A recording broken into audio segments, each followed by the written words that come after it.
Hello and welcome to the F1 Report. After a stunning season opener in Melbourne, F1 heads to the grand setting of Shanghai for round 2 of the 2017 calendar. As we look ahead to the Chinese Grand Prix this weekend, we've got loads to discuss, and I'm joined by Sky F1's Mark Priestley and the Sun F1's correspondent Ben Hunt. Welcome back, Ben.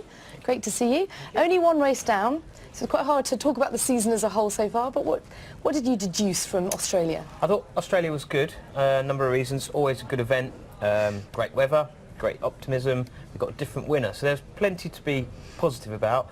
I think the acid test comes this week though in China. There's lots to talk about. So as a journalist, was the big story the fact that it wasn't a Mercedes on the top step of the podium? I think so, and also adjusting to the new era as well. Let's see if there's any more aspects that Liberty can bring to improve the show. It certainly needs improving in China, so they could have their work cut out, but as I say, let's see.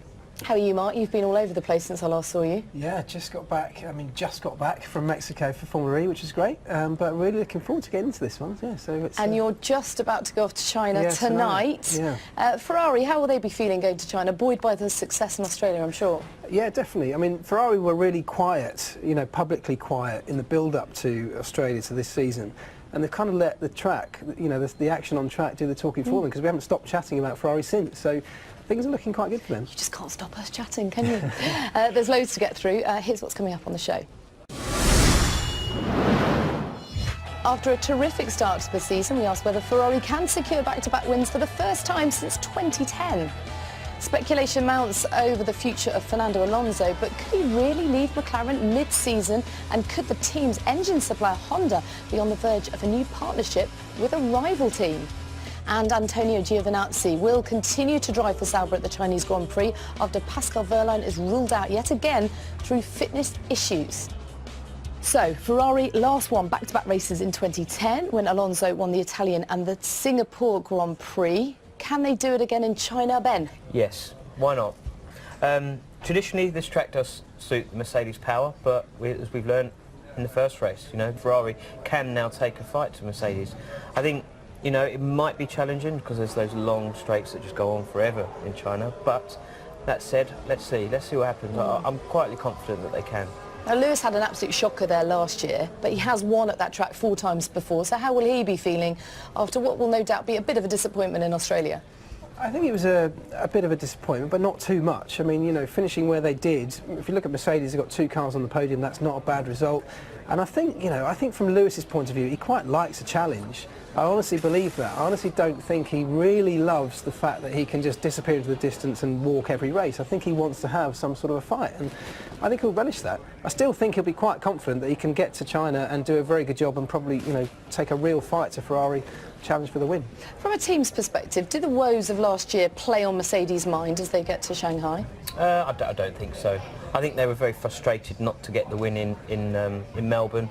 I don't think they'll be looking back to last year. 12 months, that's too far, gone, all done and dusted. I think they're just focused on trying to correct what they did wrong in Australia, make sure they don't do a repeat in China. And of course they didn't do much wrong in terms of qualifying in China. 5 successive poles. Is that going to be a 6th to come the weekend? Yeah, I think it could well be. I think they've got a very quick car, particularly over a lap.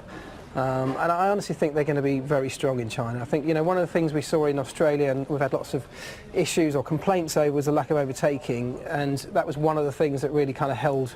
Once you weren't in first position, it was very difficult to get to achieve it. And I don't think we'll quite have that in China. I think there's much more opportunity. DRS is far more effective, long straights. So I think he's got not too much to worry about. It's a very different proposition to the Albert Park, Hermann Tilke circuit. So what does that mean for the other teams? I think you're going to get a lot of teams shown up. I think McLaren are going to struggle. I think they're not going to, do too well there. I think that's taken as a given.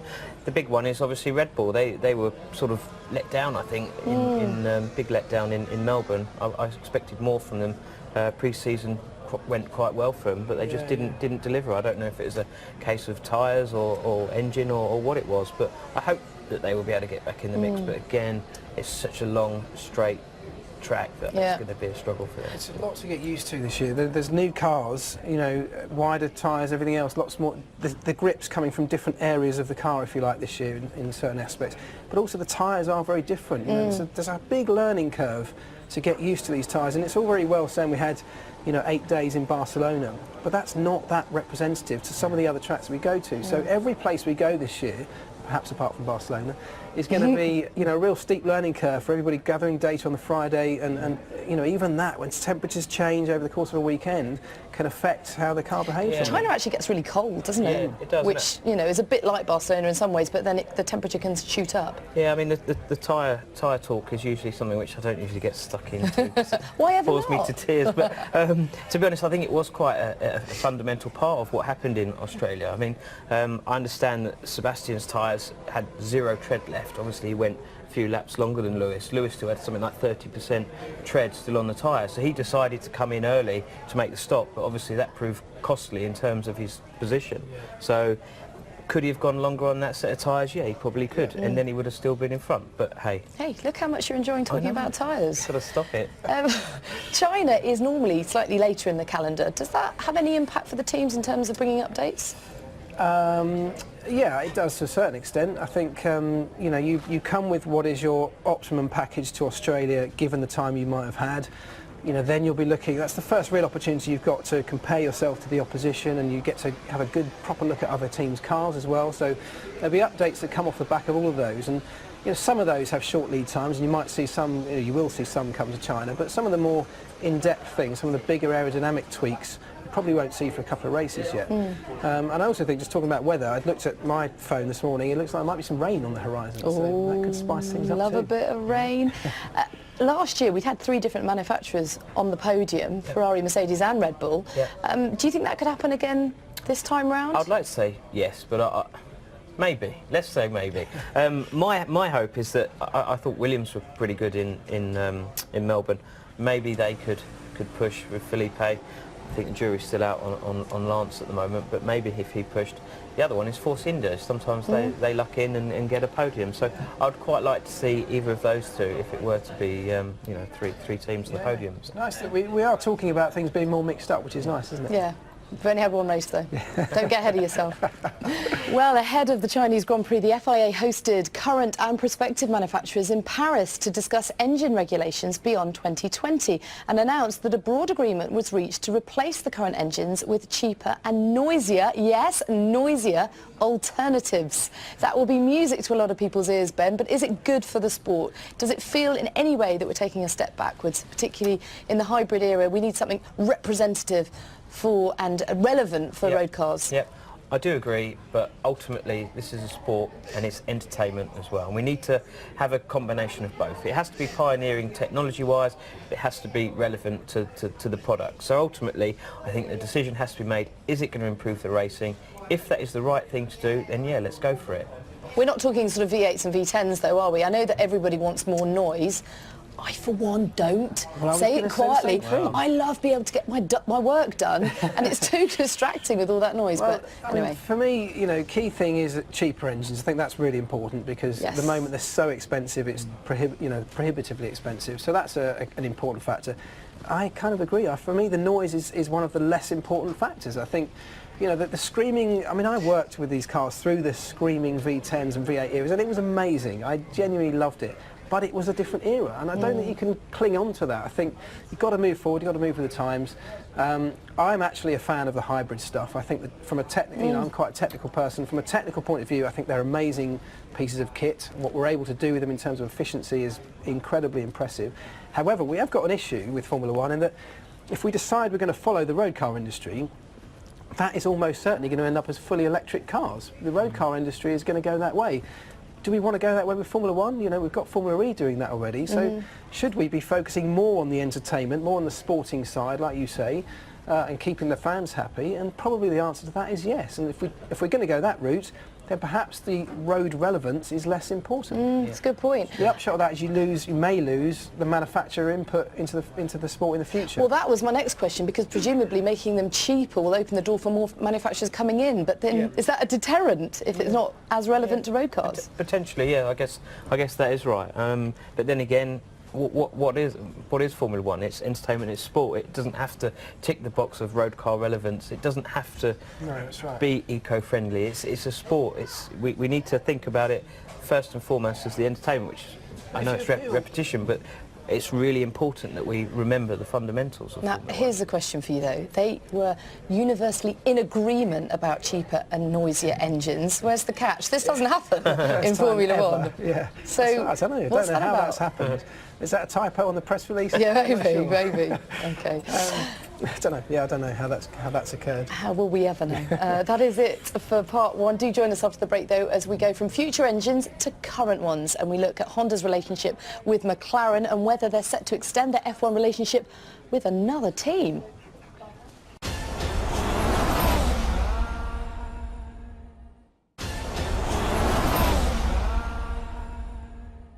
Welcome back to the F1 report. Now, despite renewed optimism going into 2017, another disastrous start to the season for McLaren has seen speculation mount again over the future of their driver Fernando Alonso and the partnership with the much maligned engine suppliers Honda. The team's pre-season was plagued by power problems and unreliability, and this continued to hamper them in Australia, where Alonso failed to finish, leading many to question how long will he remain at the team. You were there first time round. What's your guess? Well, I was amazed he came back to the team in the first place, if I'm really honest. The team's a very different place now to the one that he first joined back in 2007.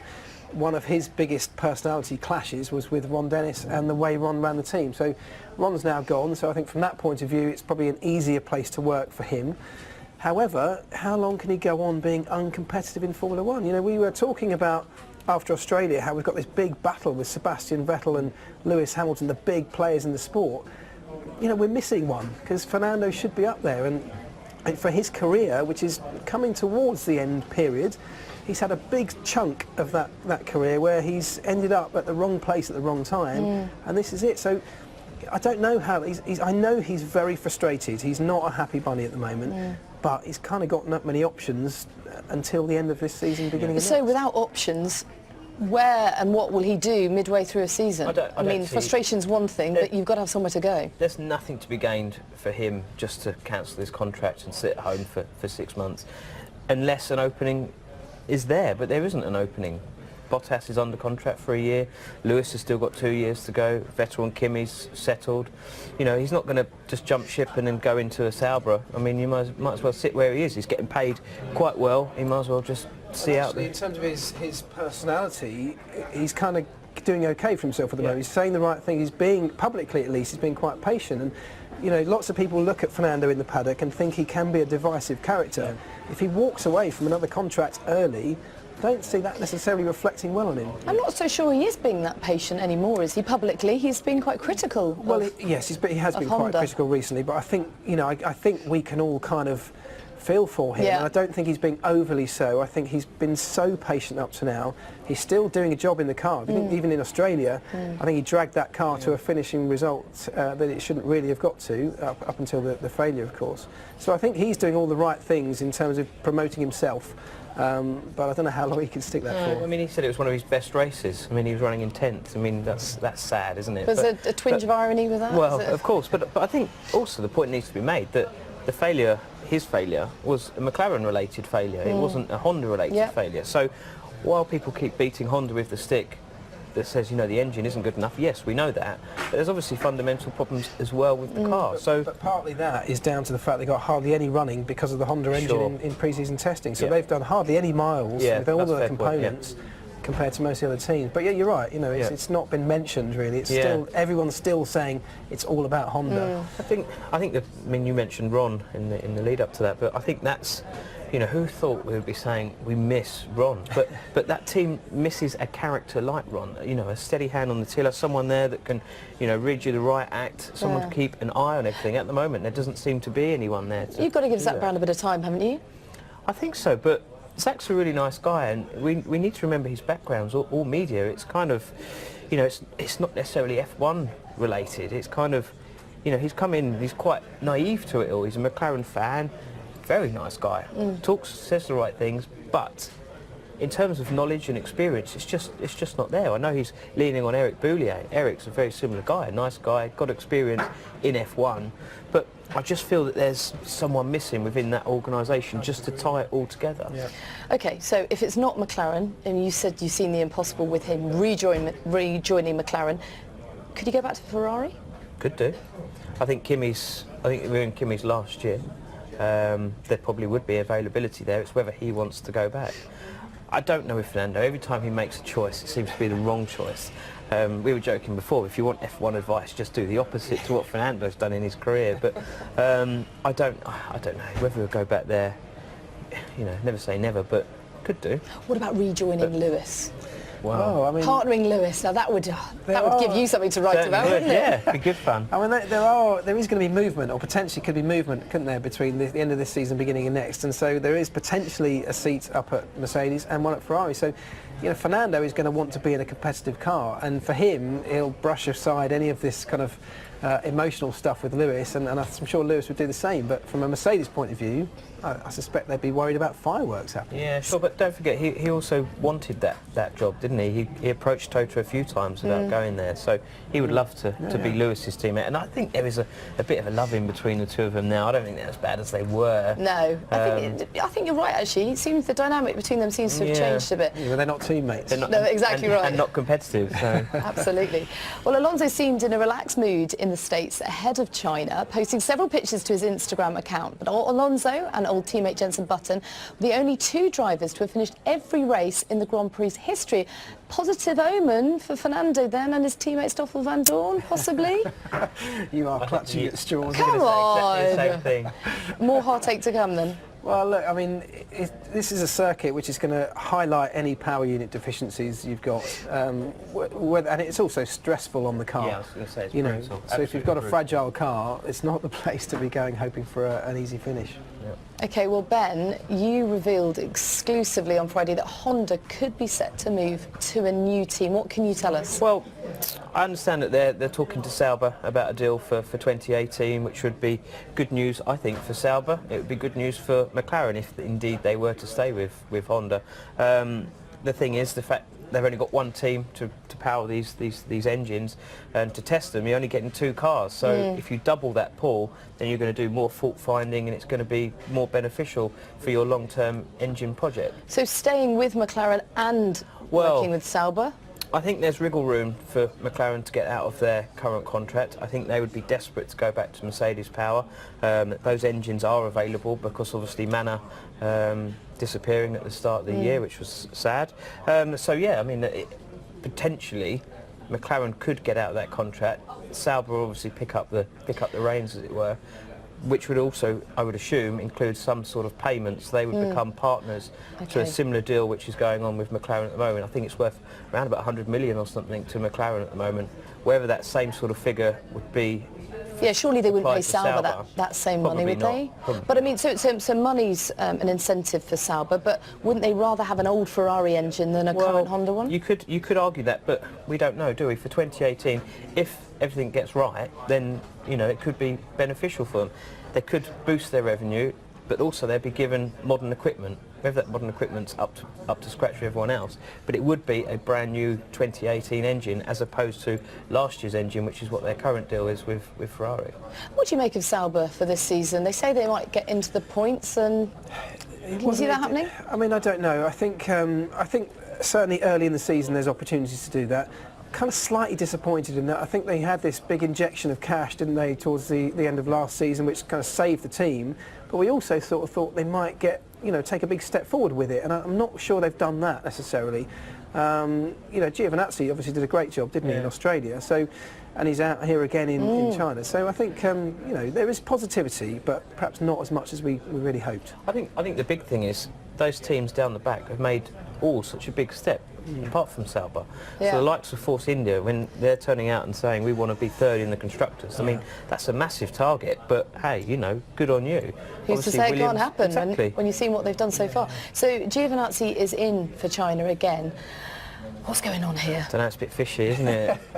It's a bit fishy. It's strange. We saw the crash, we talked about the crash at Race of Champions. It was no doubt a very bad shunt. Yeah. But they keep talking about his fitness. Yeah. Rather than actually, an ailment.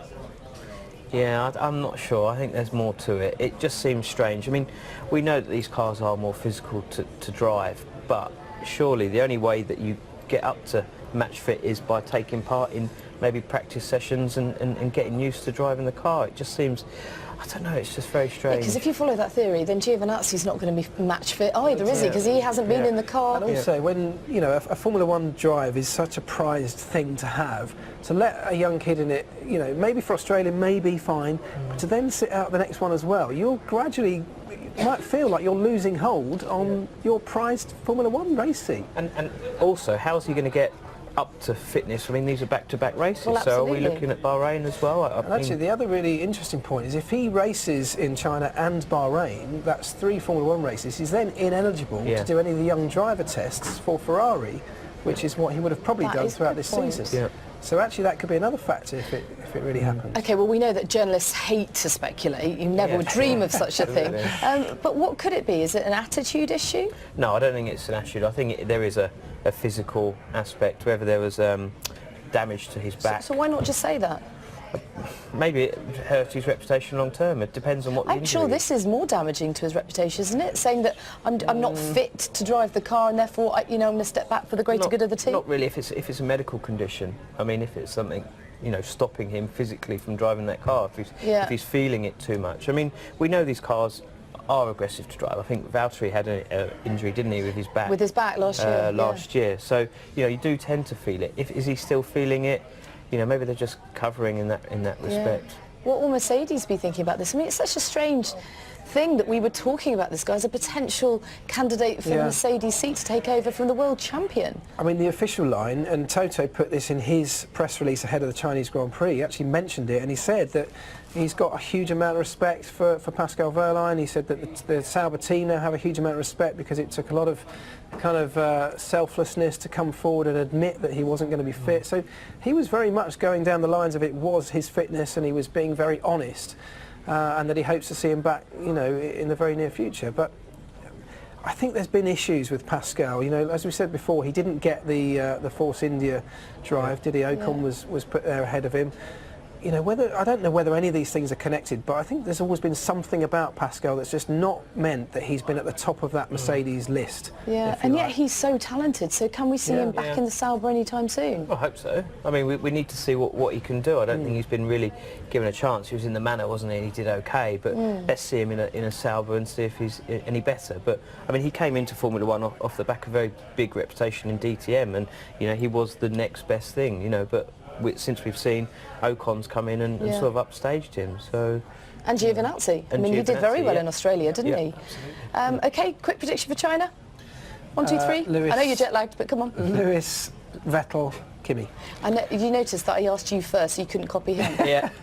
Lewis, Vettel, Bottas. Good stuff. Thanks, guys. Well, that's all we've got time for this week. My thanks to Ben and Mark for joining me. I'll be back in just a few days' time with a double driver delight as I'm joined by Mark Blundell and John Watson to review the Chinese